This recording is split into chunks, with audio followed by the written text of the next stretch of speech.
Point number 5లో నేను ఒక వాక్యం చెప్పాను డిబేట్లో. నేనేం చెప్పానంటే మార్కు సువార్త 4, 10, 11, 12 వాక్యాల్లో యేసు మీకు మాత్రమే, అంటే ఇశ్రాయేలీలకు మాత్రమే అర్థమయ్యేలా బోధిస్తున్నాను, అన్యులకు అర్థం కాకుండా బోధిస్తున్నాను, ఎందుకంటే వాళ్ళు దేవుని రాజ్యంలో ప్రవేశించకుండా పాపక్షమాపణ పొందకుండా అలా బోధిస్తున్నాను, మీకు మాత్రమే దేవుని రాజ్యంలోకి ప్రవేశించడానికి అర్హత ఉంది అని చెప్పి మార్కు సువార్తలో చెప్పాడు అని చెప్తే, చిచి ఆయన మీకు అంటే అక్కడ ఇశ్రాయేలీలకి అని కాదు, మీకు అంటే శిష్యులకి అన్నాడు అని విజయప్రసాద్ రెడ్డి చెప్పాడు. నేను అదే విషయాన్ని లోక 8:10లో కూడా అన్నాడు అని చెప్పి నేను ఇంకో వాక్యం కూడా చూపించాను.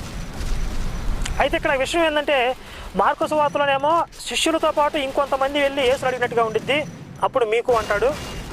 అదే లోకాలనేమో శిష్యులు మాత్రమే వెళ్ళి యేసుని అడిగినట్టుగా ఉండిద్ది, అప్పుడు మీకు అంటాడు. అంటే ఈ 2 సువార్తల మధ్య వైరుధ్యాలు ఉన్నాయి. సరే, నేను ఆ వైరుధ్యం కూడా చెప్పకుండా మీకు అంటే ఇశ్రాయేలీలకి అర్థం వస్తుంది ఇక్కడ.